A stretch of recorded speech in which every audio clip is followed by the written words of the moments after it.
Welcome to the Galen Trombley Show. You can find me on Facebook at Galen Trombley, on Instagram at Galen Trombley, and on YouTube at Galen Trombley.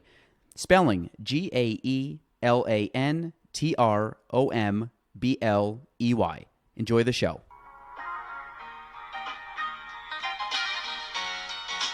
Welcome to the Galen Trombley Show.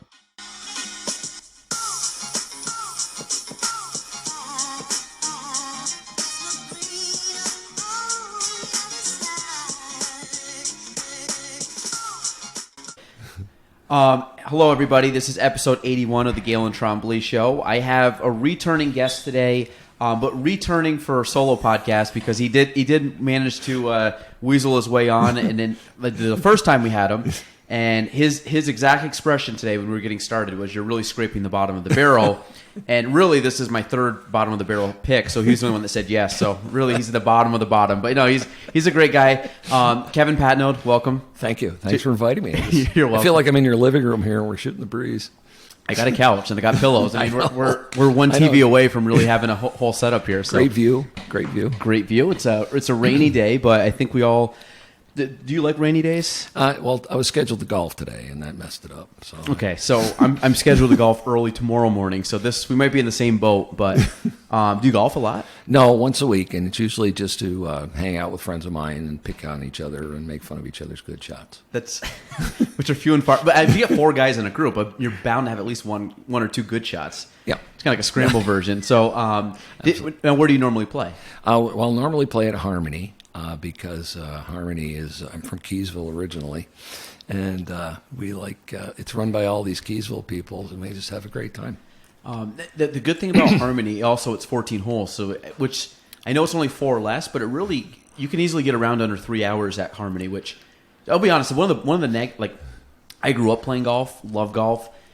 Haven't played it as much recently as I would like. I'm trying to get back into it, but with work and kids, it's picking and choosing. It's the 6 a.m. rounds now, but Harmony or the game of golf is long, but I like the idea that you can go 14 holes and kind of be done. It doesn't really affect your score too much because it's like you get 9 and a little bonus round. So yeah. But yes, back to the rain. I like rain days, except days I want to play golf. So there's something to be said about just like staying in all day, not going out in the rain, just relaxing. I find it's kind of peaceful too. You can sleep. Like rain to me is the perfect nap weather because you give me like a nice cool breeze. Exactly. I doze off. I always tell my wife, I'm like, the best sleep I ever get.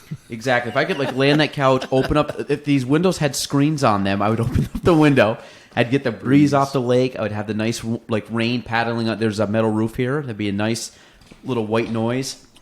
I could go into like a 2-hour like nap coma and feel great about myself when I woke up. Guess why? As you get older, it's easier to fall asleep. Yes. We're about to get up part. No, it's not bad. It's not bad. Yeah, you want to make sure you're just happy to get up. That's I was gonna say every day you wake up, so it's a day. It's a good day.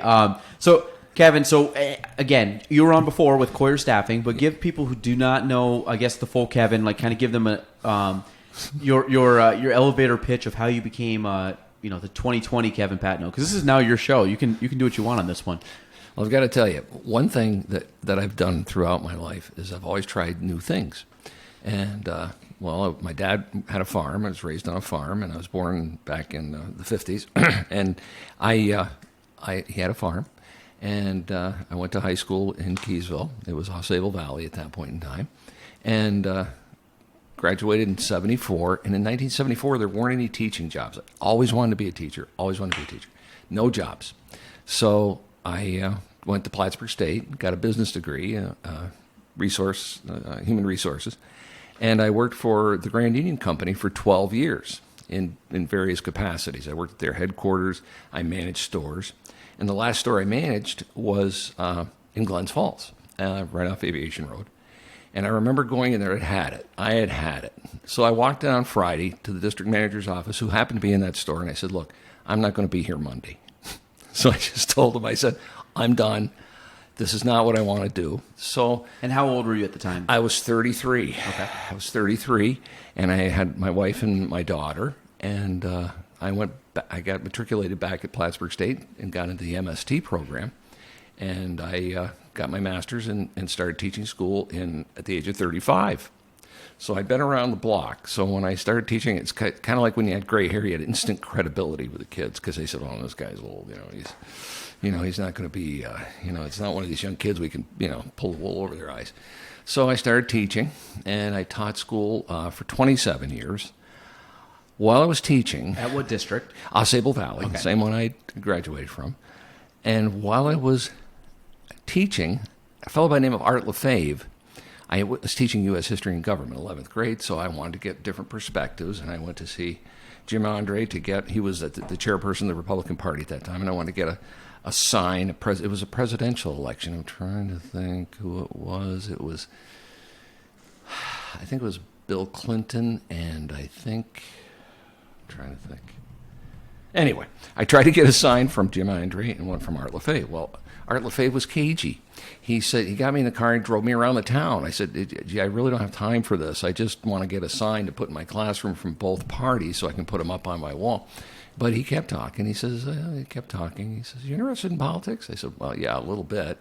I've been fairly active down in Glens Falls. I was a ward boss, and someday we'll talk about what a ward boss does.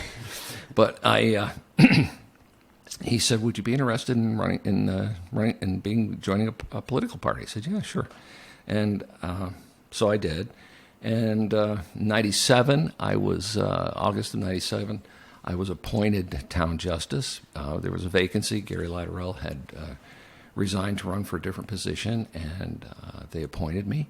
I ran that fall, and for 20 and a half years, I was town justice in the town of Plattsburgh. And that I could probably regale you with stories for hours and hours. I did 180,000 cases. But That blows me. 180,000. that's what it ended up being, yep. Now, when you're talking, so this is the town of Plattsburgh. Town of Plattsburgh. So we're talking 100 and, which that's a crazy stat. Over 20 years. I don't have a calculator with It's like me, but I'm 100. sure That's like 150 for every week for 20 and a half years. So And that's obviously a full-time position. no, I did that while I was teaching school. I'd teach school. I taught my school. I was there at 8, taught till 3:30, and then I got in my car and went right to the town. And I would run night court. I worked a lot of hours, and some days I didn't know if I was coming or going. I was just that busy.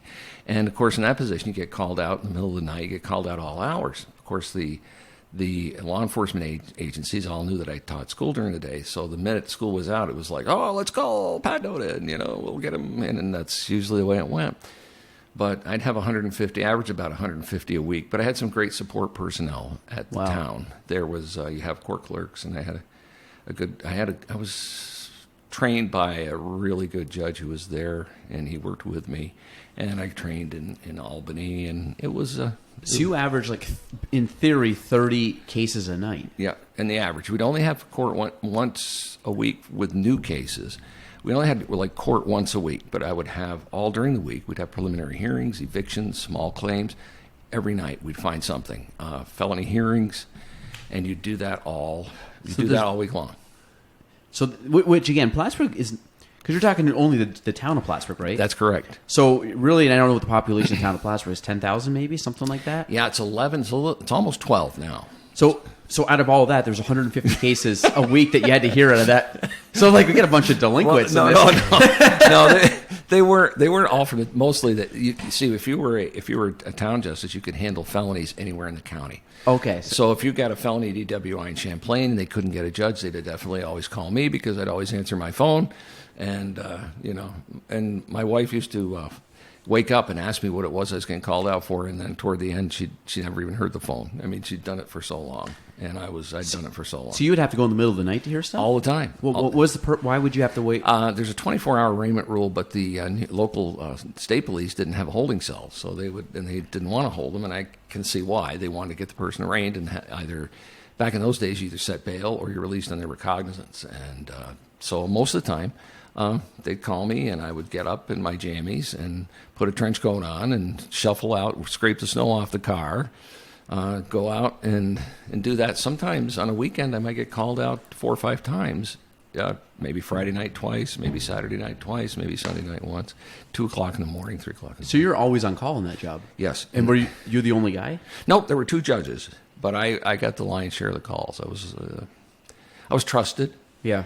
I had I was trusted. I had a good rapport with both sides. I had good rapport with defense counsel and the DA's office. So I did that for 20 years, and I was so fortunate. I was so fortunate, knock on wood, even to this day. I never got no one ever turned me into the ethics committee for being unfair or being biased or doing something underhanded. So all those cases, without getting one letter to the Judicial Ethics Committee in Albany, was remarkable. I was just lucky. So what do you think the key to that was? Not being a jerk. Just being, I know people in Clinton County, just like you. You're born and raised in this area. You understand the area. You understand the people. You understand the different walks of life. You understand what the different hardships they go through.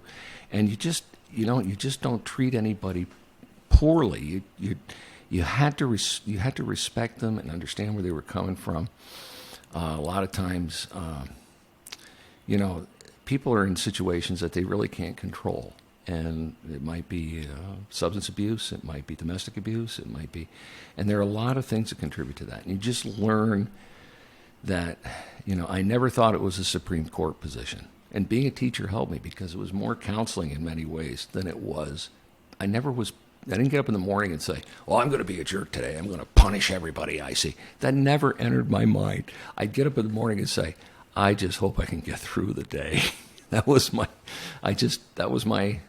goal, to get through the day without a whole lot of issues. So when did you retire from teaching? I retired in 2018, June 2018. So you did this 20 years, right? Your whole 20 years in the judge position, you were a teacher. Yep, the whole time. Oh, wow. So I thought that maybe you retired partway through.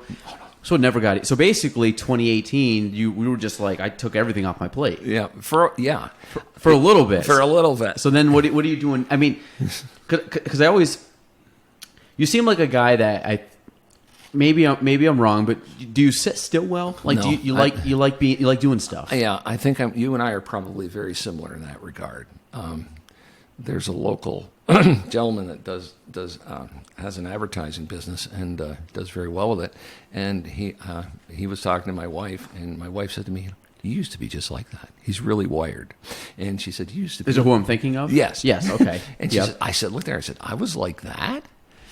Yeah. She said, "Yeah, maybe worse," because I love the kids. I love to teach. Even now, I do weddings all the time for people. For my former students all the time, and their relatives and their relatives. And so from a teaching, I mean, you said what, junior years teaching yep, U.S. 11th history? grade U.S. history and government. Yep. Which is one of my. So this is my. I think I'm right on this by saying this. I think a lot of people would agree. I did very well in history all the way through.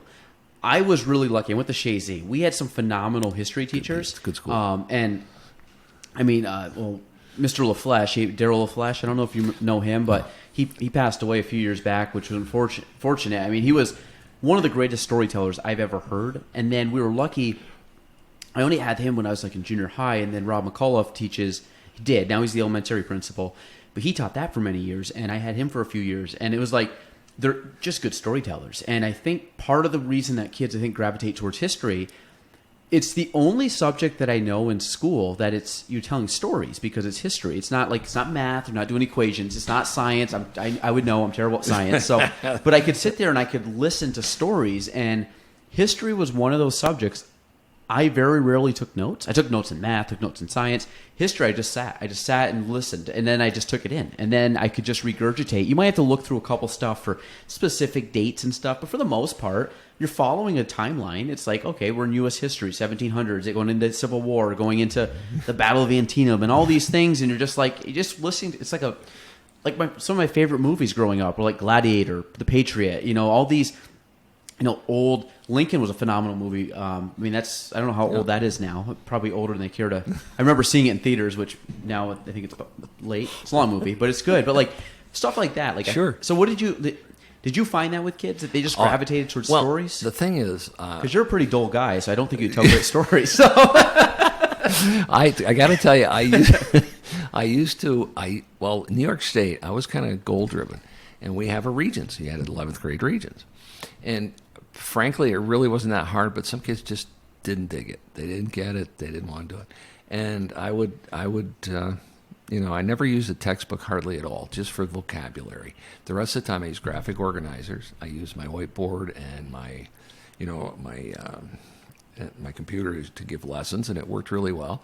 And my kids, I had a lot of stories, and I was the same way. I would tell stories and use analogies. I would, the kids, we had a good rapport. They all did well, and some kids just need reassurance. Some of the students were so afraid, and I also taught you probably heard of this, but remedial or remedial type. I used to teach global studies, remedial, because a lot of kids would fail the Regents, not a lot, but some, and they would panic, and someone would. And I came onto that by accident. I remember a bunch of senior young ladies came up to me and said, "Mr. Patton, will you please teach us so we can graduate? We want to graduate and get through the global history." I said, "Okay." So I gave up my lunch from January to June. I gave up my lunch, and they came in every day. And boy, some days they were crying. They were really worried, but they all passed. Yeah. And then the school had me teach it as a regular class. So it's good. So it's kind of like when you're washing the dishes and you don't want to be good at washing the dishes because the only way that becomes your job. That's what happened in my house. So I'm the dishwasher, but that makes sense. So you played your cards too quick. You were good at it, and they roped you in. I felt bad for him. The storytelling, does that come? Are you a big reader? Do you read a lot of books? I used to read a lot. Yeah, I used to read a lot more than I do now. When you're not an attorney and you're acting like one, because when you're town justice, you might as well be an attorney as far as what your duties are. And so I had to do a lot of research. And I found that most of my time was taken up reading laws and precedents and other decisions and, law journals and stuff. So I could at least didn't look like a half-wit on the bench. You know what I mean? It looked like I almost knew what I was doing. Do you need a certain degree to be a judge? You said it was an appointed position. So is it? Yeah, it was an elected position. I was elected, I was appointed first, then elected 5 times. And the thing is, it's you can be a non-attorney judge at that level, but the next level up is county judge. You have to be an attorney. You have to be an attorney anything above the justice court level. So and going into becoming a judge, that was just like you said, a car ride with Art Lefebvre, and that just happened. Ultimately, that's how it started. Yes, I'm just going to shut. No, you're fine. So because like judge and history, and not history, but like judicial law and stuff like that. That always. I have friends that are attorneys, and they use the lingo, and I'm always one where it's like, they hearing, and they talk about. I'm sure there's bigger terms in law that I'm. Like you had mentioned a couple of the other ones. What are the things like not you're actually.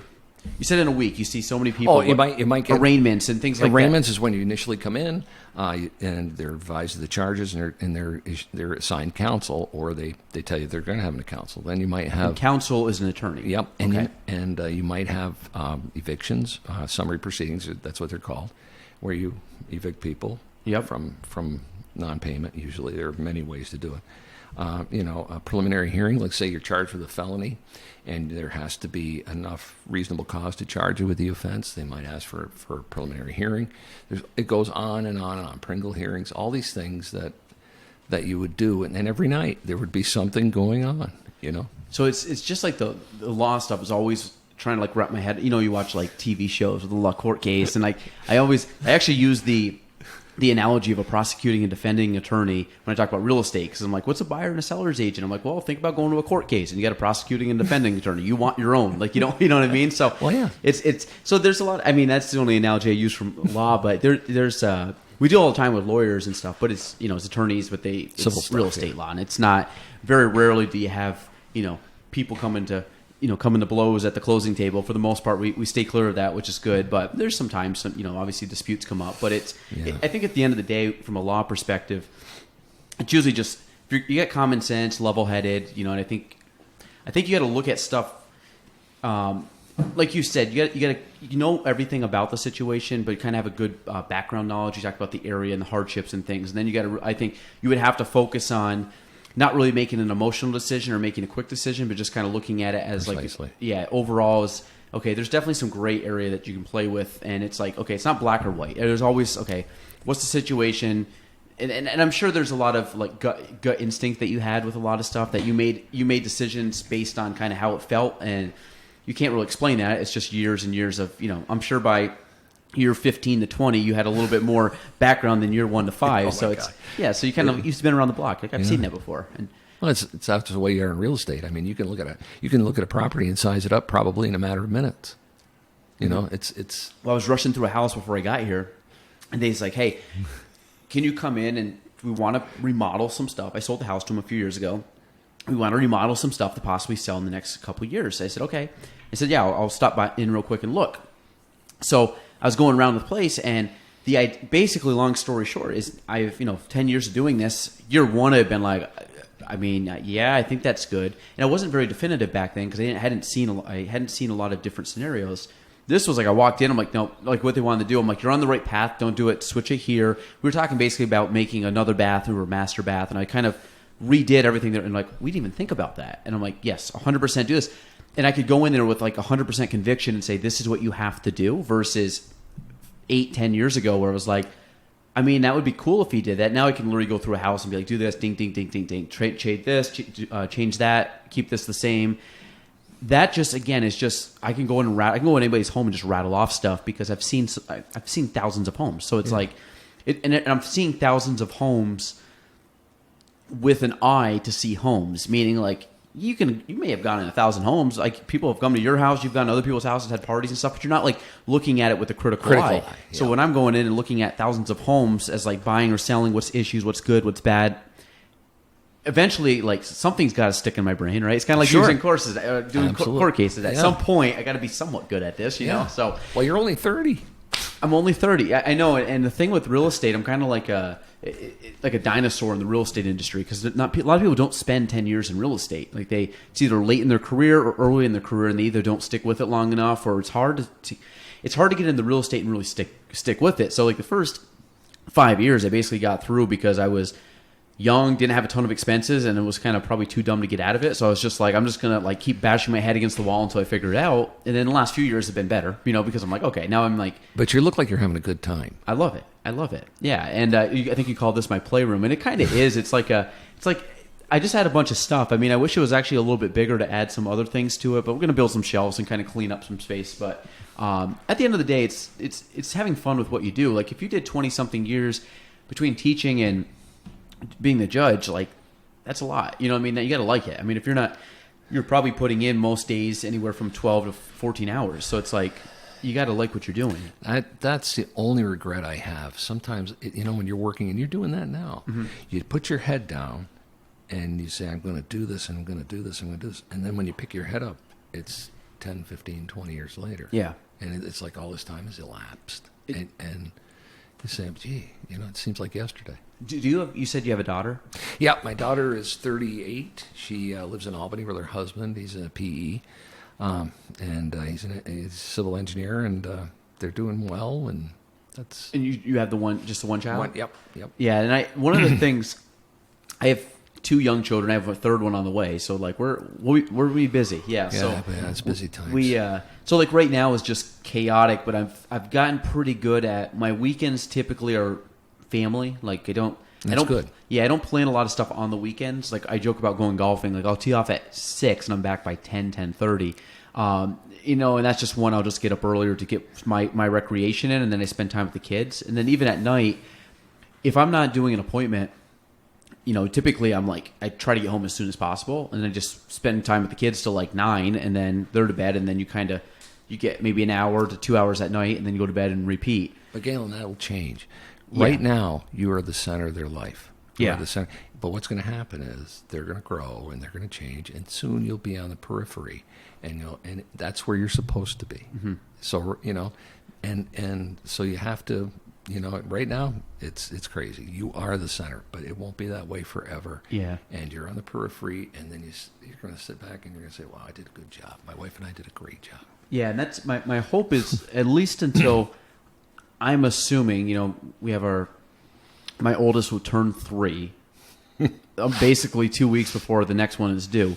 So we're probably going to have until, crew is, say, going to be a teenager, then the new. So we probably have, I think, like you said, maybe a good 12 years from now, 13 years before they're all like, I don't want to see mom and dad. We're in the teenage stage, and they're like, I'm going to go down in the basement and hang out. You won't know anything. You don't know anything. You've never seen them. So, and it's more of like getting, I think, what's it called, taste of our own medicines when we were kids. So really, like the next 10 years, I'm kind of in a mode where I just know it's going to be chaotic in the sense of like, we're working, like growing this company up, kind of still navigating your way through life as a, a young adult. And then also now raising, will be 3 kids.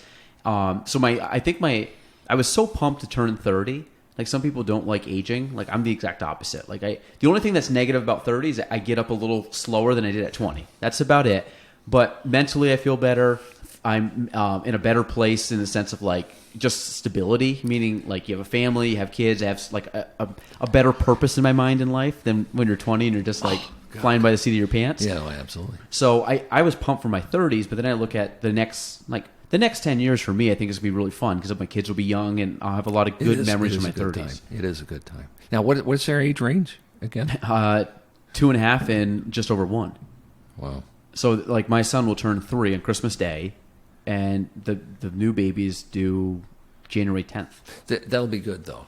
What school district are you Saranac. in? Saranac. I'm right around the corner from you. I know you are. Right around the corner, yeah. I mean, literally just around the corner. I can almost TP your house. be careful come October, right? Well, I'm the guy with cabbage night, whatever with it the is. bathrobe on, watering the flowers in the morning with a cigar in his mouth. Do you smoke a lot of cigars? No, I try to about a half of one a day. I'm gonna have you look up there. I got a humidor here. My play place that you can see up there. I got a nice little humidor, and I got all the top shelf basically is my cigar box with all my. It's the right humidity too. Well, it is right now. When I first got that in the summer, I'll tell you, this January, February, trying to get that thing to regulate. Oh my God! I don't know enough about cigars. My level of cigar knowledge is if you give me a cigar and I smoke it and I like the taste of it, then it's a good cigar. Yeah. Like I don't know a lot about the intricacies of it, so I had to research. It's at what is that 80? 80. That might be the highest it's ever read. It's because you're here. You gave it the extra point. You got me into the 80s. Yeah, gotcha. Because it's supposed to be like that's 78 or something like that. I think they said it. Yeah, somewhere in the 70s is ideal. I got to check because some of those are a little bit older. They're probably going out close to a year, so I got to... They ferment, Yeah. Well, the problem is I had them, then I bought the box, then they gave me the packet to regulate the humidity. Oh, yes. I went through the whole bottle like much quicker. Still only got up to like 60 or low 60s. I'm like, I got another 10% to go. Bought 2 more bottles. Have never got it. Now it's perfect, but the cigar's a little older, so I don't know. I'll give you one for the road. You can have one. I don't know if they're going to be good or not. Do you have a favorite kind? My knowledge is very limited. I smoke a cigar. Do what you like. Smoke what you like. So, I'm so pumped now that you have a cigar. I might have to go to your house and smoke a cigar with you. Because I'll tell you a little story after. So, I'll have you check the cigars up there. I smoke cigars typically around 4th of July. We go to Fern Lake every year. We're there for like 3 or 4 days with some friends, and I have at least one a night, maybe a couple nights too, and then maybe one during the day for a couple days. I would say in total over those 3-4 days, I probably have like maybe 6 cigars, and then I'll smoke them at like bachelor parties, weddings, or if I'm with some friends or something. I don't really smoke in my house. Actually, I've never smoked a cigar in my house. I'm a garage guy and deck guy. I can't smoke in the house. Well, I mean, not even on my property, just because I have no one to smoke a cigar with, and the nights I want to just like sit outside and smoke a cigar, I'm just like go, and then I'm like, I just want to just relax or do something different, so I don't. Even though it probably would help. You're always welcome to my house because my deck. I sit in the deck and smoke a cigar. I sit in the garage and watch the ball games. I got my little cave. It's a dumpy little garage, but it's home. But what I used to do, and I'll never forget, I used to tell the kids at school because they were juniors. I'd say, look. They'd say, Mr. Patnode, what do you think about this controversy? What do you think about capital punishment? What do you think about abortion? What do you think about this? What do you think about that? And I couldn't tell them. So I said, look, I can't tell you my opinions. I can't do that. All I can do is lay them out there. You make your own opinion. But I said, when you graduate, and you have to graduate, and you have to be 18, you can come and have a cigar on my back deck, and you can ask me any questions you want. And you'd be surprised how many kids, and females even, they come, they just... they don't really want a cigar. They just want to ask me. And they would come in packs. They would come, solo. They would sit in the back of my back deck, and sometimes we'd have lunch. My wife would cook a lunch for us, and they would ask me questions like things that I couldn't tell them when I was in school. When they were in school. So a lot of them took you up on it. Oh yeah. It's surprising. So what ball game you in the garage? Oh, baseball guy? I'm a baseball guy. What team? Yankees. Well, they got a good team. This is probably the best they've been in a while. I know they're 8-1, I think. I was going to say Aaron Judge. I think has hit 15 home runs already, so we're pretty close. It seems. I think he's at 6 or 7. He's incredible. He's huge. I was there last year. Saw him. He's a vast physical specimen. I mean, he's like a cartoon character. He's huge. Just like would you go? Yeah, 19. I went 19. Went 19 last year. We like to go to the Audi suites because I don't necessarily Audi car suites. Yeah, okay, where you just eat all you want the whole time. So we went to a Yankee game, not this April obviously, but April of last year. Me and 3 buddies, we went down for the weekend. We saw a Friday night game, a Saturday game, and then came home on Saturday night because Sunday was Easter. So it was so we went and saw a few games. First game, seats in the right field, great seats. Both nights we had tickets in both games we had tickets there. Well, but the second game we're like, well, we had great seats, but it's not like the atmosphere. So we went out and stood with the bleacher creatures out in the back deck, had beer, stood up the whole time. There was almost a fist fight. Someone threw popcorn or peanut shells, hit a girl. The cops were around. Like I remember watching like a game for probably an inning and a half, and had a cop like on my back shoulder. We were fine. It was nothing with us, but people were screaming and yelling. Oh yeah. And we were with like the mayor of the bleacher creatures. Like one of my friends knows him. And he literally is like the mayor. Like everybody knows him. He walks in like Fat Joe. Like they know this guy. So we had a blast. But Yankee games are incredible. Oh, they're fun. Did you ever? Now you're kind of youngish. I was going to that same question. Did you ever go to old Yankee Stadium? I was going to ask you that. No, I have not. That's one of my. I grew up. So I love baseball. I grew up. My first baseball game was 1998. I saw the St. Louis Cardinals play Montreal. I've watched. I was a huge Expos fan. I would go. I think we went once a month every single year from like 1999 to 2004 up there. So that was like our once a month was. I still remember this as a kid. The tickets would come out in like February. My dad would be on the computer. I'd go up and we would go through the whole schedule. Well, you lived up north anyway, right? Shazy, yep. Yeah, so a little further north. Yeah, so I love the Expos. I knew all their players top to bottom. I knew everything about baseballs this time. I was like the stereotypical like little league baseball kid that knew everything. So we would sit there in like February and we'd go through the calendar. We'd find all the home games, and we typically would go up on like a Friday night. So we'd try to find a Friday night game once a month for the year, all the way through September. And I remember like it would be so fun because you would pick them, and then it would be like interleague, so you get to see some of the American League teams. And obviously, if the Red Sox or Yankees are playing, you would try to go into one of those games. So I saw a few of those games, and I had the best memories. But I was an Expos fan, and they left in 2004. I saw the last game in Montreal Expo Stadium, and that was still a ticket stub. I think it was like September 29th or 30th against Marlins, the Florida Marlins at the time, and the Yankees and Red Sox, the Expos left. The Red Sox won in 2004. So I was definitely rooting hard for the Red Sox. I was a baseball guy. I was like, they haven't won ever. Yeah. They all had the beards. They had like they were just like the grungy baseball team. They were. And then you had like Steinbrenner's clean cut Yankees. Oh, yeah. So I was like, screw those guys. We're going for the Red Sox. And I'm an Expos fan, so I wasn't really a true fan either way for those teams.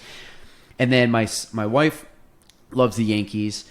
I'm starting to smart girl. Yeah, I'm starting to like the Yankees more now. Meaning, like, because they're on TV. I brought a bat back for my son when we went, so he has this bat that he uses, and he knows the Yankees. Like, he knows the Yankee teams, and so I root for the Yankees now. I still would root for the Red Sox if we got to the World Series. So I'm not really a huge fan, but if the Expos come back, like baseball. You just like baseball. Not even. I do. I like baseball, but I don't follow it anymore. Meaning, I only know a couple players on the Yankees. If you ask me a player on the Red Sox, I could probably name one or two. Mm-hmm. And if you ask me players in the league, if it's not like Bryce Harper and Mike Trout, I honestly don't know a lot of baseball players. Even like some of the big names, I might know their last name, and I'm like, if you gave me like one of those Latin guys' names, like I know his last name, I couldn't even tell you his whole name because I'm like, I don't know Carlos from the Yankees, like because I'm not that big of a fan. If the Expos come back, watch out, buckle up. Because I got to tell you, I went to see when I was in college in 1976. I think 76, 75 was my. We used to skip classes, drive up to Montreal, and go to Jerry Park. That sounds so much fun. We saw some great players. Saw some great. Yeah, this was what, 70s and 80s? Yeah, mid 70s. Yeah. I mean, Mid 70s. they was Gary Carter then? Or was he a little bit later? I saw him. He was later. I saw him play, but he was later. Yeah, I saw Like Andre Dawson. Those guys were all later, though, Ellis right? Valentine. All these great players. I saw Tony Gwynn get his 3,000th hit up there. Yeah, he did. Yep. I was right behind home plate. We walked in, and I said, "Well, what the heck? Let's get really good seats." So Scalper was there. I think it was $40 to sit. We were the first seat behind. $40 Canadian. It's like I didn't think of that. That's but right. Right behind home plate. And I mean, but I was so sad to see the Expos go because they were our window to Major League Baseball. Yeah, close. But. Yeah, and I think I have a bunch of theories. I think they're coming back. I'm hoping. I have a baseball bat up there signed by Vladimir Guerrero. Oh, yeah, Vlad, my all-time favorite player, signed it Hall of Fame weekend when he got inducted in 2018. So, but he was my player growing up. And then Vladdy, the good thing I guess was he left a year before the Expos left. Like I don't think he was 2004. I think he left 2003. Moises Alou was around that time too, wasn't he? He came back, yeah. So after Felipe was done, Felipe Alou might have been managing still when Moises came back. And then Frank Robinson had the team till the end. But I think Vladdy's last game was 2003. The Expos' last game was 2004 because I think they won a season. And then he ended up going to the AL and won the MVP the next year in 2004. So my baseball stats are very good from like late 90s you to were like an 2004. Expos fan. Oh, huge fan. And Expos fan. Yeah, so if they come, and I've spoken before about this on the podcast, like if the Expos come back, I would very seriously look at season tickets. I know you probably don't need them, but I'd just be one of those guys. Like I would like give them to friends too, but like I would want to go up all the time. And I think my son would get into baseball. Well, I think they want to build a smaller scale stadium. They want to have something smaller downtown, where it's easy to get to. So this happened a couple years ago. One of the big investors, he's like a real estate investor or developer up there. He's one of like the big names spearheading the Expos coming back. He bought a plot of land down on the river, St. Lawrence River, in downtown Montreal. It's like, I forgot exactly where it is, but it's not far away from like the Bell Center, like down that direction. And I think they said from downtown, it's less than like a 10-minute walk from like the main strips of downtown. So it would be the baseball field right on. They basically need a stadium right on the water, kind of like you would see in like is it PNC Park? Yes, in Pittsburgh. And then also the one in San Francisco. Yep. Where you're just on the bay. Like you basically hit over right field and you go in the water. Yep. I think that'd be so cool if they were on the St. Lawrence River. And then ideally you'd probably try to have some type of retractable roof on it if they could do that because of just the climate. Because that's one of the things that saved the Expos was, those early games and late games. Another thing, I think I saw the only rain delay game ever in Montreal Expos history. Because they were redoing the roof one summer. They had it open. Remember the old roof there was kind of like that brown beige. Yeah, it looked like it was such an eyesore. They ended up taking that off one year, and they put this more kind of like, you couldn't see out of it, but it was more of like a cloudy white or like a silver kind of thing. That went over after, and they probably did that around the 2001 season. I'd have to look 2002, 2001, something like that. So there was like a month where they didn't have a roof on the field, and I remember going to watch a game. And it started raining, and they had a rain delay in Montreal. And I was like, I've never seen a rain delay for baseball. I never had either. And never been there. And it was so funny. And the good thing was, everybody just kind of like moved up, so they were just underneath the bat because there's nobody at this game. No. So it was like, there's 30 rows behind me with 3 people. I'm going to just move up to where it's not raining. I'll come back down to my seat. And so that was one of the coolest things I've ever saw was a rain delay in Montreal. Did you ever go to the old Montreal Forum for hockey? Mm-mm. The first time I went there. Now, where's the Forum located? Oh God, it's right in the center of town. It was right in the center of town. In downtown? Yeah, it was. The old Forum was. I remember going in, and there was Patrick Waugh for the Canadians and Eddie the Eagle Bell for the Chicago Blackhawks. Yep. It was. I don't know. It was fun. We have a great city there. It's. So are you a hockey guy too?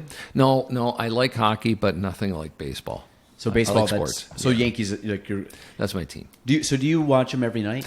Every night, my wife comes out, pokes her head out in the garage, says, "You okay?" "Yeah, I'm doing good. The game's on. I got my feet up. I had a recliner that was 45 years old. I had to put it to bed this summer. It had finally. So now you got to break in the new one. Well, it's not a recliner. It's just a straight back chair, so it's not. I don't fall asleep as easy. But I used to always fall asleep in that chair, and that was 40. It was a lazy boy. I was 45 years old. That's incredible. Considering you're 46, that's right. pretty good. So when you so did you bring that to college with you? No, what the lazy? Yeah. No. Was it yours for 46? It's when we got married. So it was your first one you bought? Yeah, first year we were married, we bought that thing. I want to see. I don't think ours will last that long, but they might end up going secondhand to like my kids for college or something. We'll go down in the basement. But 46 years. That's 40. Yeah, 40. It was well over 40. So what gave out on it finally? It was just like the this spring mechanism. I fixed it and fixed it and fixed it. Was it like the spring that goes back? Yeah. Oh yeah. It was trying to be part of my anatomy. I said, I can't do this. Had to go. But no, it lasted a long time. That's. I have a refrigerator. I have a humidor in the garage. I got one in the house, but in the garage, and I had the recliner, and I had the TV, big TV, and and it's really a ratty old garage, but it's home. So you just go out, cigar, like a little drink, whatever, just kind of kick back and then watch the game. I'll have to. I'll take you up on that. I'll come over and watch a game. Wow, come over. Now I got a smoking buddy, so it's this is. I'll tell you, it's fun. It's fun, and we we play like we play cards. We play like fish and Old Maid. Wait, so you have people that go with you? In my garage, we play. Yeah. Oh, yeah. But I'm saying, do you have people that go every once in a while? Oh, yeah. Oh. Yeah. They come and play cards, and we play cards And watch the game. and watch the game. Well, you have my cell now, so let me know. Oh, I know. What time do you normally start this at? Well, we only do it about 4 times a year. What time at night? Oh, it would start we're older now, Galen. Okay. So we start usually around 6, and by 10 we're pretty well had the radish. We're tired. We want to Okay. nap. Because I was kind of seeing how it played out. Is Sleepy this time. like it starts at like 9? Is this 8:30? Now, when I was younger, we might go to midnight, but I just don't have it anymore. So you go to like kind of like the end of the game kind of deal. Yeah. Okay. We're all done then. We do about 4 times a year. I like that. Yeah. So I mean, I think there's something about like right now, like the live sports thing. Right now is kind of bizarre because there's no fans. But the thing is, there's part of it I kind of like, and the thing is, we're never going to see. Knock on wood again, but I don't think we're ever going to see this again in our lifetime. No, I hope not. Yeah, exactly. I hope not. And so, like, watching ball players play with no fans and they just hit one into the grandstands, there's nobody there. It's like just weird, but it's kind of fun because I think it adds a level of simplicity back to the game. Well, that's like golf. Golf's my favorite right now. But you're watching golf. There's no galleries. There's nobody lining the fairways. So these guys, it would be like you and I going to play a harmony by ourselves. What one of the golfers said, I forgot who said this. They said it's basically like a high stakes practice run because they're going out. There's no fans, and you got to think. It was a couple weeks ago. I think it was Justin Thomas, and it was when they did the Memorial. They played two rounds back to back. Yeah, they had to because of the weather. Yeah. Well, they played the first one was like I forgot what the name of the tournament was. It was like the 3M or something like that, and then the week later it was the Memorial. Same course. They just replayed the course. So Justin Thomas and that Mirakawa, and Justin Thomas on the first playoff hole made a 50-foot bomb putt for a birdie. The other guy follows up with a 30-footer for birdie to go to the second playoff hole. But like, there's no cheering, so it's just like yes, and then like everybody's just kind of like you might get a couple claps, but there's nobody there. There's people that live in the course, yeah. Yeah, so it's like you're talking like even yesterday. I love golf, and I actually watched a decent amount yesterday, which was good. But I think it was towards the end of the round, Justin Thomas had won it, and Brooks Koepka was coming down. He had a chance to win. So long story short, he hit in the water. Yeah, so he does the whole thing. But then you got to think about it. He hits the next shot into the bunker. He's got to get up and down, I think, from the bunker to get solo like third or something. So I'm sitting there thinking, I'm like, so this guy, like everybody's done. He's not going to win the tournament. He's standing in the bunker, and I think he has to get up and down to get like solo third. There's nobody around, And you got to think in his head, it's like, that's the difference between 150 grand, 200 grand to get up and down. Yeah. And like, they're probably not thinking that, but I think at that point, you're not going to win. It's like, wait, what do I got to get the second? Because then it becomes money. And it's like, okay, well, I didn't get win the title, so let me win money. But you got to think that, like, how much pressure's on those guys, even with nobody in the stands, so they got to be able to turn it on and still play. I don't know. You got to be motivated to. Well, I'm curious to see how football is going to be, because I'm a Giants fan. Giants and Jets aren't having fans at all this year. So they're not even going to. There's where other stadiums are doing like 20% capacity, and I know NASCAR I think was doing a limited capacity. Yeah, limited. I saw. But still, when you put 150,000 people in the stands and you have 30,000, there's still a lot of people. Still a lot of people. Yeah. So I'm curious to see how how football is going to be, because I know some places are still planning on having some fans. Some of the running jokes, I think it was for Jacksonville, they're only allowing 15,000 fans. They said, we're not even going to fill that, so don't even worry about it. Just don't even put a limit on it. Yeah, some of those games are pretty bad. Yeah, some of those teams would probably only get 10 a game anyways. It'd be like the Expos back in the day being like, you can only have 20,000 fans. We'd be like, that's fine. We'll be lucky to hit 5. So, but they had good seats. You could get good seats without any problem.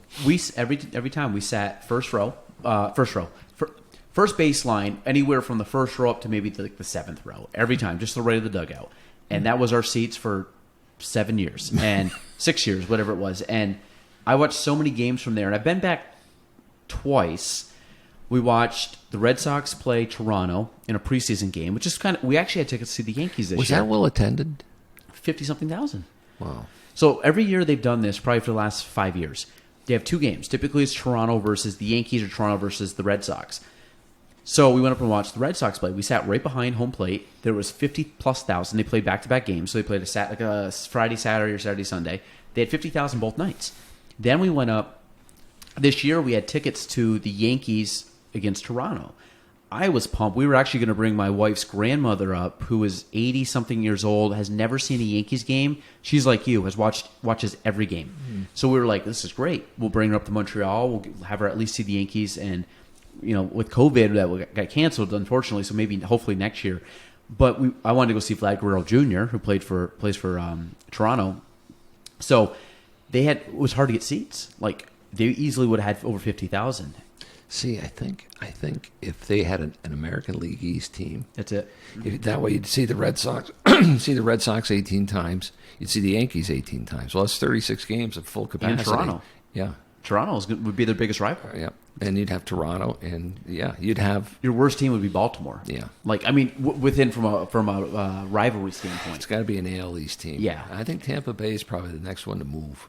It would be smart. I think that was the only problem, because when in NL East, the closest team you had was the Mets and then the Phillies. Yeah, and then you worked your way down. The Marlins were always terrible, and the Braves, honestly, back then were phenomenal. So the Braves, they won the league every year. 90s, yeah. Or won the division every year. They sure did. Yeah, I mean, that 90s team was outrageous. But so back to where you're at now. So now your position. Okay, we're going slightly back to work. So now you're the town clerk. So what does the town clerk do? Oh, goodness. The town clerk sells marriage licenses, issues handicap parking permits, does dog licenses, all right, in charge of, and dog control. I have, like, if your dog bites my dog, and then you got to call me, and then we set up we have dog control officer. Also, dealing with bids. If we have a project in the town, dealing with bids. All the records, all the town records, all the board meetings, all the minutes of the board meetings, all the resolutions. It's just wild. Everything, it's like a funnel. Everything funnels into the town clerk's office. It has to go there almost before it goes anywhere else. It's like a funnel, and I'm at the bottom of the funnel, like scraping the barrel. There, getting all that stuff. It's all sludge down there. It's a lot of things. Marriage licenses are fun. I sold them all during COVID. See, there was quite a few marriages out there. Oh yeah, on the grounds. Yeah. Well, I had. Did you do those? No, Cashman was out there a lot. because if I sold, being a retired judge, if I sold you the license, I can't do the wedding. The Judicial Conduct Commission. I called them first, and that's what they told me to do. Really? So Cashman, I'd give him Mike's card, and I'd say, "Here you go. He'll do it for you." And he likes doing them, you know. Mike's great. He's a great guy. He likes doing them. Mike also very close to us. Yeah. I don't know if he smokes cigars. No, he's not. No, he's not a smoker. No. Well, no. Maybe we watch baseball. Not everybody's cool, you know. No, I know.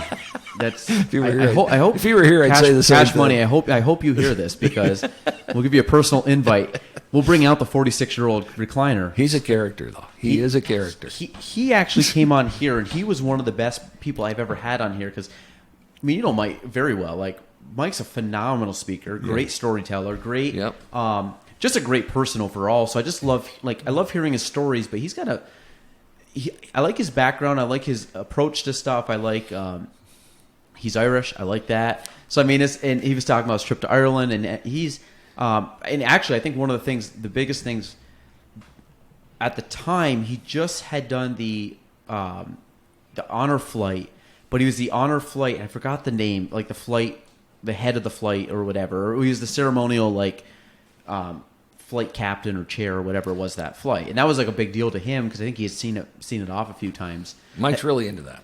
He really supports. Have you ever seen the honor flight take off? I've been there when they've left. You know, they come into the I've Oval, never seen it, and I want the Oval, and they pay homage to them. Well, I want to see the send off, and this is. I almost went up a couple months. This honestly was probably late last year. Yeah, it was the fall, probably. Yeah. And I think it was the fall time. And I was going to go up, and the people I was meeting or talking with were actually clients of mine, and they help out with it. And like, oh yeah, we have the honor flight tomorrow. And I was like, oh, I want to go, and I couldn't. There's something was family wise, I couldn't make it, but I've always wanted to see it, but I never check ahead of time to be like, okay, it's in 3 weeks. I'm going to go. You've got a few things going on. Yeah, it's always one where I find on like a Friday, they're like, oh, by the way, they're doing it tomorrow, and I'm like, how did I find out about it the day before? Because usually I'll see stuff like on the paper or the news, or I'll see someone mention it. But I would like to go because I think the whole idea behind that is really really powerful. But it's also I would like to see they're pretty well attended, which is cool because obviously a lot of these veterans that are going on this trip, it's like probably a couple hundred people there just seeing them off. Yeah, which you got to think it has to be nice for the people that are going on the flight, but I think also semi-overwhelming because sometimes people, especially in the military, they're kind of one of those people that just go do the job, come back, and they don't think twice about it, and then they realize oh, people really care, and then you also see people that will actually come out and show your appreciation. Then you kind of I think you get a chance to kind of reflect and say, wow, actually, yeah, we did do something really cool, even though like you had said, head down, just work for 10, 20, 30 years. And then kind of come out on the other end, or even if it's just like a few years in Vietnam or Korea or and I guess Persian Gulf's kind of now the bigger. I had two brothers that were in the armed forces during the Vietnam era. One was in Vietnam, the other one was on a ship. He was in the Navy during the Vietnam era, so he didn't see actual combat, but my other brother did. It's wild. I graduated in 74, so the war ended in 73. Chances are, if the war had still been going on, I probably would have done the same thing. I'd probably joined the armed services, but it was over. And, I just went to college, I guess. That was it. And you said Plattsburgh, right? So I guess question for you, how long are you have you always had a beard and always had long hair? No, actually, I kept my hair buzzed. For when I was judging, like buzzed, just just like that, all over the top of my head. So one day I'm thinking to myself, everybody else has got short hair. I got short hair. I got to have long hair. I said I got hair. Might as well grow it. So I've always been like that. When did you start growing your hair? And again, for people that can't see Kevin, we'll take a photo. We'll get you. We'll take a photo. We'll put on my Instagram. I just got a haircut. You'll see him. But if you never met him, he's got almost as long of hair as me. No, I'm just kidding. I'm just starting to kind of grow my hair out too. But it's good too. It's but yeah. So you got longer hair. You got a beard. So I just didn't know. You got kind of like the hippie vibe. So you're like, hey, I graduated in the 70s. I didn't know if you did like a Grateful Dead power trip. Like you're on the long strange trip. I'm a jazz guy. Jazz guy. Yeah, I go to the Saratoga Jazz Festival every year. Try to go to when we go to New York, we always hit the Village Vanguard or the Blue Note. Always go to the jazz clubs. I've been to the Village Vanguard probably 20-25 times down in. Can you play an instrument? No. I played like the trumpet in high school, And about 10 years ago, when I retired, I said, I want to get back and start playing trumpet. You know what my trumpet is now? It's a lamp. I made it to a lamp. Hey. I just didn't have it. Recycling? That's good. I just didn't have it. So, but you just purely love jazz. Just love it. I love it. I love the improvisation, the freedom. I just do. It got me started. Ken Burns Jazz probably 20 years ago got me going on it. Do you listen to anybody locally? I like to go to Olive Ridley's when I can. Yeah. I want to go. I go there. I would love to go there way more than I do, but I'm starting to scale back just a little bit. So, jazz is. I'm not a big. I don't listen to a lot of jazz, but I do appreciate a lot of music. Like I would listen to jazz. I have no. I mean, the only kind of music I don't like is kind of like that that EMD. Was it EMD, electric, EDM fusion? Like that. Just like the sounds and the lights, where the ones where the people go to and like the rave at the music. That's not for me. Or the just kind of like. I'm very much band, acoustic guitar, drums. Like I like music. Do you play an instrument? No. Well, no. I'm gonna say no. I played a French horn back in junior high. Didn't practice. Wasn't good. Dropped that. And I just never really liked it. I love music. Wasn't into that. 10 years ago, picked up the guitar, started playing it. I go over the first month of quarantine. I started playing guitar. Try to get back into it. Didn't play much. I played. So I'd say that's probably the only thing. I bought a keyboard a couple years ago for my wife, who used to play as a kid. At some point in time, I'd love to play guitar and piano proficiently, meaning not great, but I could play through music. Yeah. That's a goal of mine. I'm realistic knowing that that's probably going to start 10, 20 years from now, maybe. How'd you meet your wife? Was it Shazy? She go to Shazy too? No, she's from Morrisonville. So she went to Saranac? Her main name's Rosenbaum. Oh, okay. Jerry and Helene's daughter. Yes. So she... Gina? Yeah, she's a real nice girl. Yeah, so I met Gina. I actually met her through our gym probably 7 years ago, something like that. And nothing, I mean, we just kind of You make a good pair. Wasn't much. Yeah, we've done well. We make a good pair. Yeah, so we, but it wasn't until later in the year that we kind of started to hang out. We started to kind of watch football, kind of hung out a little bit more.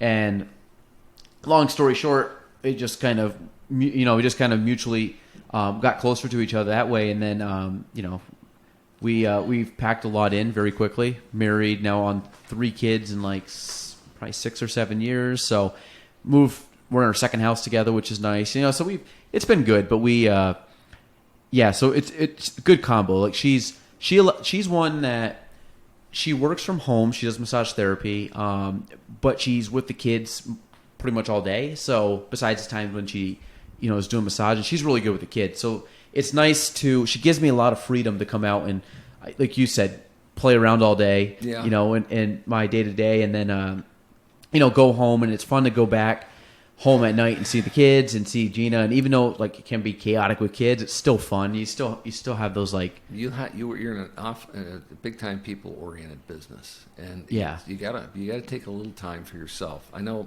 if you don't, you just lose it. There's times where I'll go with funks. I'll be with people so much, which I love people. I love seeing people, talking to people. Oh, of course, you couldn't do this job if you didn't. No, but there's days where I'll get a random, day, middle of the week. I don't have a lot going on. It's just kind of, yesterday was actually one of those days where I had one appointment. I had an appointment here that lasted me 40 minutes. The rest of the day I was just kind of working on stuff here. But it was just kind of one of those days where I was just just not talking to anybody today, and it's just kind of low key day. And I just kind of felt very blah yesterday. One of those days where, not super negative, but it just kind of lacked the motivation. Can I tell you what that is? It's normal day. Normal. But, yeah. That's being normal. And I always, but I like having, today would have been a perfect day. If I had nothing going on, which today was my schedule was packed today, which is great because you're just running around. But there's some days that, a rainy day where I could just sit in the office, drink some coffee, put on some music, and just work on projects and not talk to anybody. Yeah. I like those introverted days where it allows me to kind of recharge a little bit and it allows me just to kind of like tune everything out because as you like what you probably did when between all the professions you were talking to people all day long. There's times where you just want to sit in the garage, have a cigar, watch a baseball game, not talk to anybody.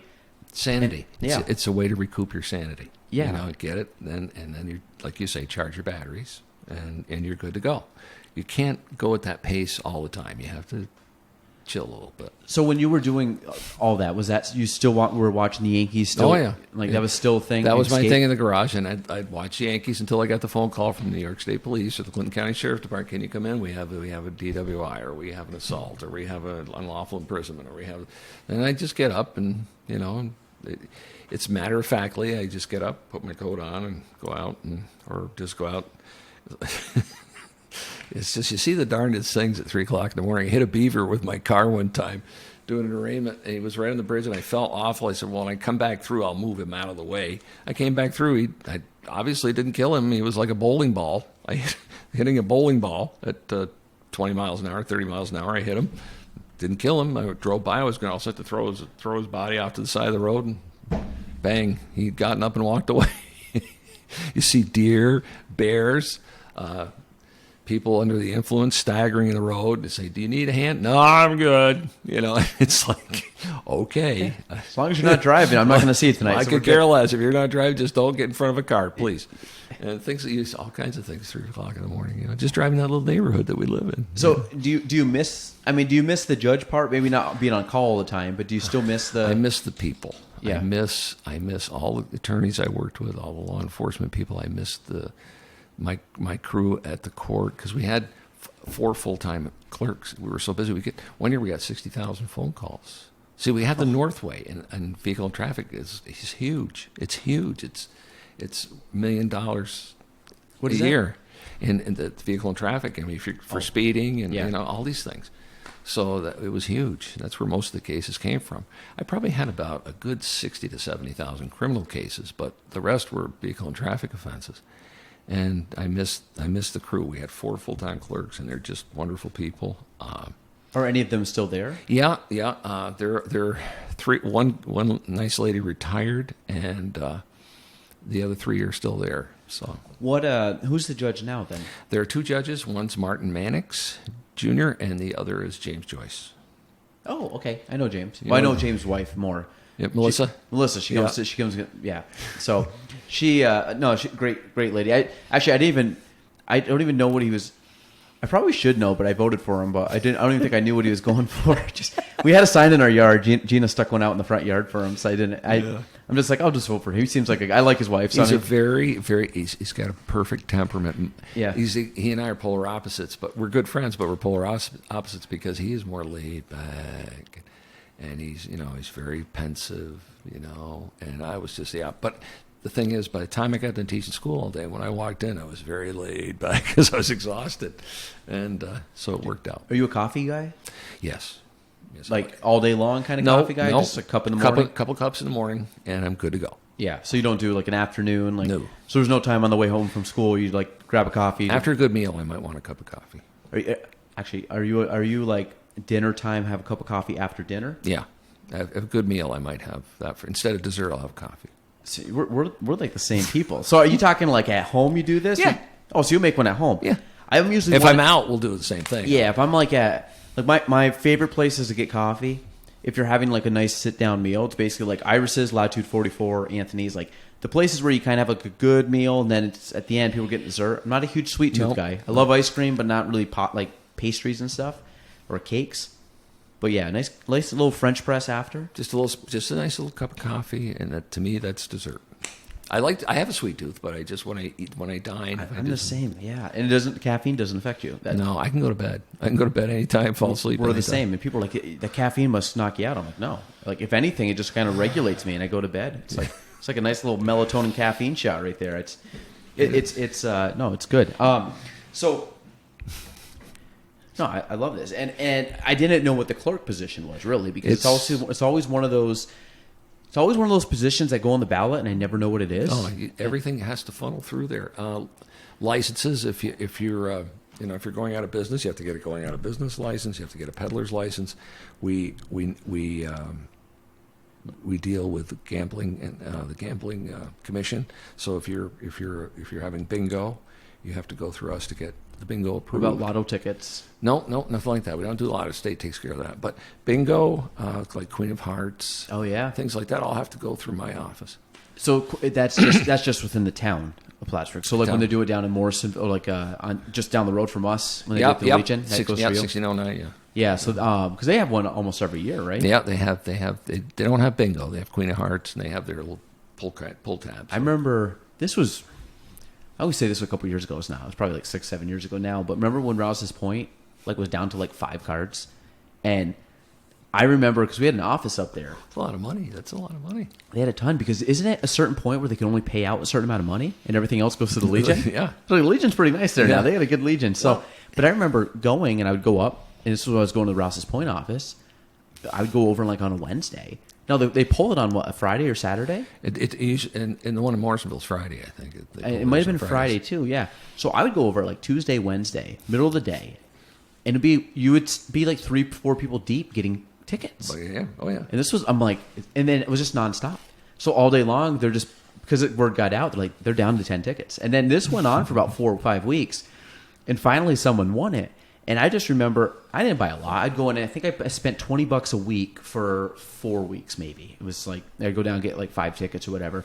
And I just remember it was like jam-packed, like middle of the week to go get tickets. Like it was hard to find a parking spot just to go in and buy a ticket. And it was like, you would ask people, do you want me to grab tickets for you? And it was just the most bizarre thing.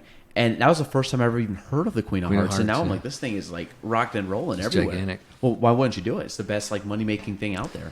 See, the thing is, I see people of your ilk down the road having to fill the slots that people people like me are going to vacate. And somebody's going to have to be community leaders. Somebody's going to have to be community, they're going to have to spearhead these projects. And I really think that we need people, young people who are fired up and ready to go and care about their community. And because we're going to need those people. We're going to need people like. Well, that's when one of the groups that I'm very I guess passionate, but like to be involved in was Adirondack Young Professionals, which is like a great group, which is just that.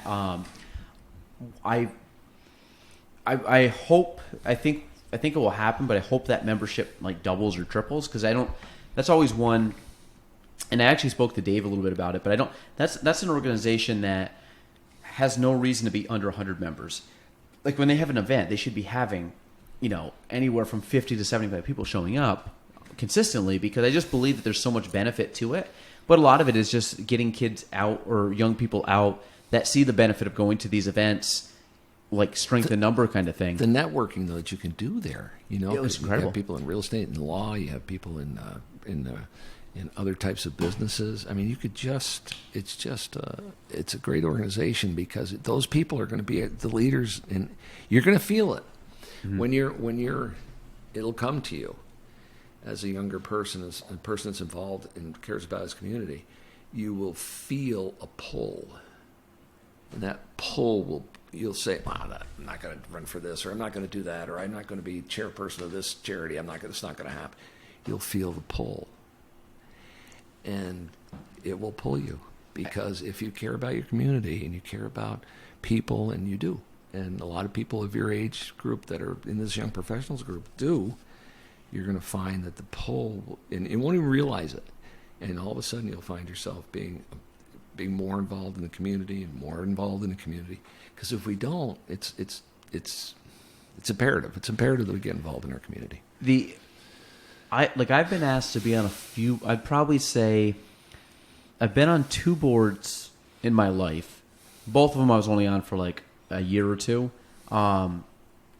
Just kind of got out, didn't weren't anything one I really felt passionate about, but 2 was just starting to get busy, and I think I've been asked to be on a few other boards. I usually, decline, because I'm just in a point now between work and kids. I have a lot. And I'm kind of looking more, like you had said, when you get a little bit older, the kids are maybe in high school, then, you don't have to be... You'll feel that pull. Yeah. And I would like to do... Because I think there's a lot of good organizations, and I think you usually meet good people, and the people that are on those boards typically are, very similar, have a lot of characteristics that would be similar, or at least similar. They want to help out and they want to do the best they can.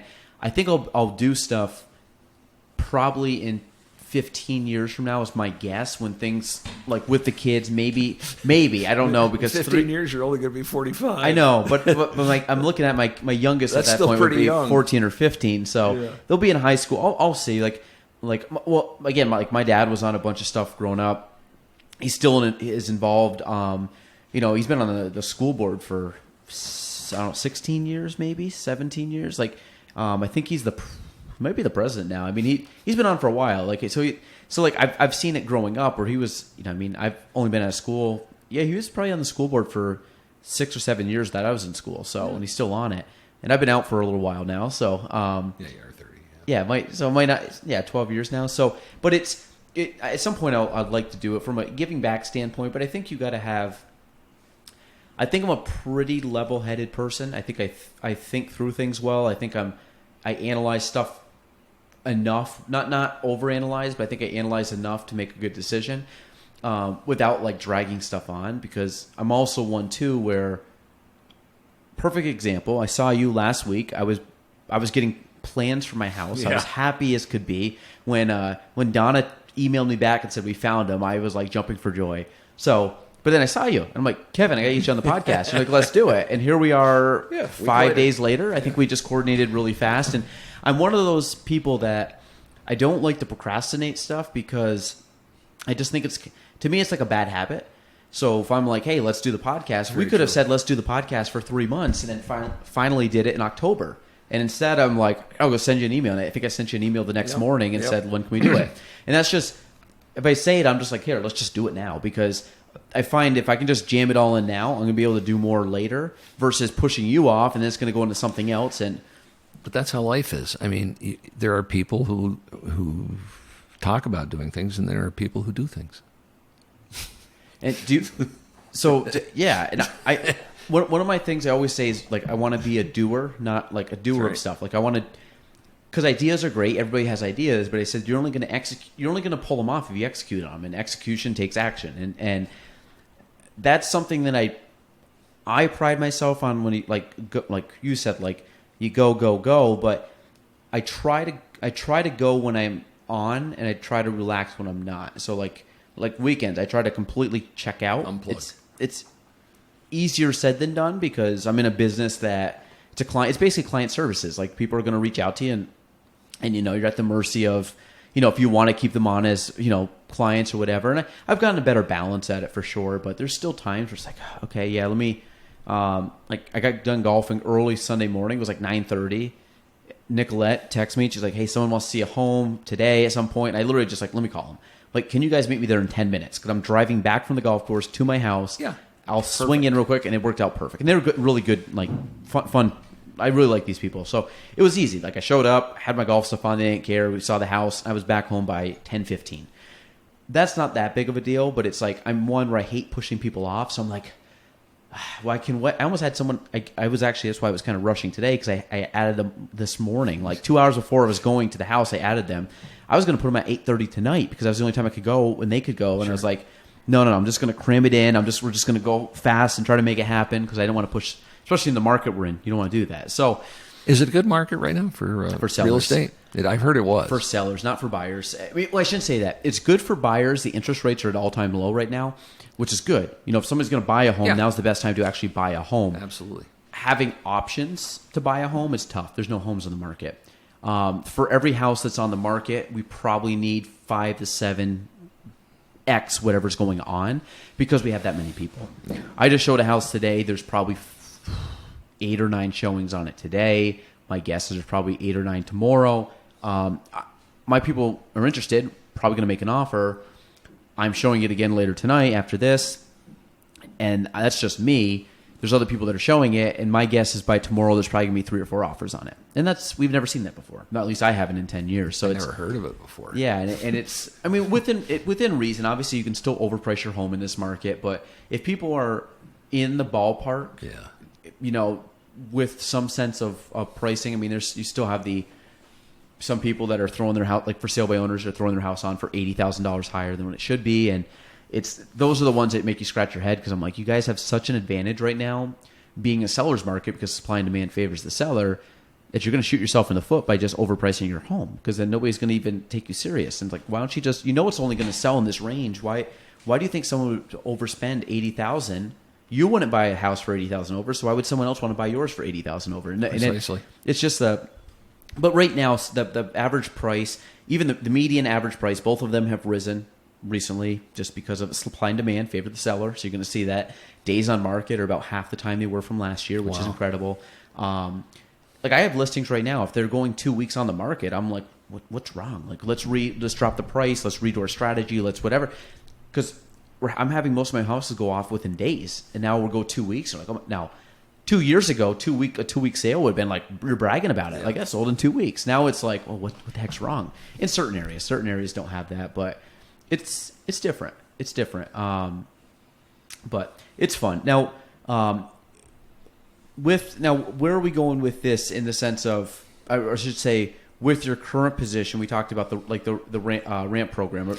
You're still involved with that, right? Well, I really hated to leave the ramp program. It was not, when I went and talked to Dave and Liz, it was like, I hate to do this to you, but there were a lot more people on board at that time, and I said, I want to do this. I feel in my heart it has to be done. We need to fill this position in the town, and it needs to be filled properly.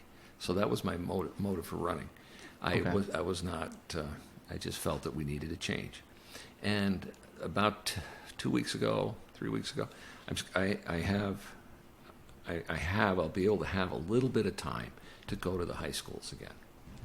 So I have a deputy now. They could have had a deputy before, but they didn't have one. Deputy at the town? Yeah. Okay. Deputy town clerk, and she's very capable, and she can cover for me. I can go to the schools, present ramp, because it's such an important program, because kids graduate and they're lost. And if you don't go, and even if they, they need somebody to be with them. And I did all kinds of things. I used to drive them to work, go to court with them, counsel their parents. Mm-hmm. It's kind of like an extension of almost of teaching. You're trying to counsel them, make the transition, and boy, there's some of them are ready, and some of them aren't even close. So, because I think we're going to start seeing this more going forward, because I think the way the world's working is, this is my theory, college is so darn expensive to go to. Even at the local level, it's still an investment for a lot of people to go to college. But I look at it like with the way the technology is nowadays, I get there's certain professional positions that you still need a degree for. So teaching or law or any of those things, medical profession, you do have to go to college because they want to have that paper. But there's so many professions out there that you don't need to go to college for, that you can learn. I think the best way to learn is hands-on. So shadowing someone, learning from someone directly. It's funny, like real estate, I've stumbled through it, and learned.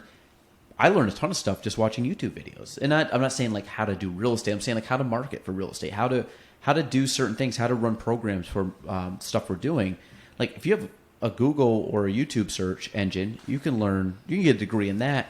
I always find that college is still ingrained in people, that you have to go to college to learn something, where I think a lot of the kids benefit from the workforce. Or you can always go back to college. You can go to college, but get some experience. But the other thing that I just know this because I'm having a nightmare time dealing with it now.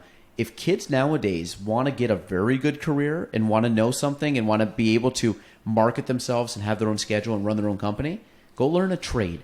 I think the biggest thing with trades, if I had to right now go back in time, I would have punted all the classes I took in high school.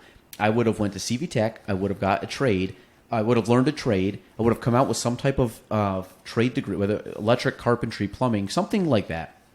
And then I would have probably went and found someone that did that type of work and was an apprentice under them, learned it for a few years, then opened up my own business and just ran it that way.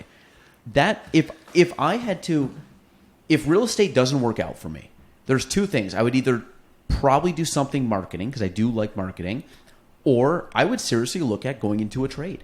Like, I don't know a lot about electricity, but guess what? I can learn in probably a year or two how to do all the stuff I need to do. If you're malleable, you can. I got to tell you, some of my wealthiest friends, people that can buy and sell me 100 times over, didn't graduate from college. Mm-hmm. They got a trade. They started their own business, and they succeeded and did very, very well. I mean, their mind was geared toward the trade, not necessarily academics, but the most fantastically successful people I know didn't go to college. I mean, just think that even locally in this area, there's some people that are very well off that do plumbing, electric, I would seriously contemplate going to some type of schooling to do plumbing or electric, and then I would end up doing something to.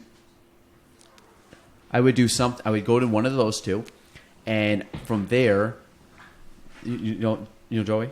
Yeah, that's Joey Trombley. That's Joey Trombley. It's Kevin Patnode. Kevin Patnode. Kevin, how are you? Nice to meet you. Town clerk. Town clerk. Almost neighbor. I can hit him with a driver. So yeah, it's a line. It happens. You don't know who's going to walk in. we're talking about the trades. The trades. Trade schools. Nice. So Boy, they're awesome. they are. Galen and I figured we've got the answers for a lot of things here. Well, the world's a better place today because you guys are having this conversation. I hope so. But higher education and education is important, as we know, and trade schools should be part of that conversation. Absolutely. I'm a firm believer. we might have picked him up a little bit on that. I would add you to the thing, but then I got to stop and redo. We don't have the high tech equipment. Oh, you mean they're hearing me right now? We talk loud enough so they'll hear you. Yeah, it's coming through the airwaves. Just tilt the mic over. Nice to meet you. So the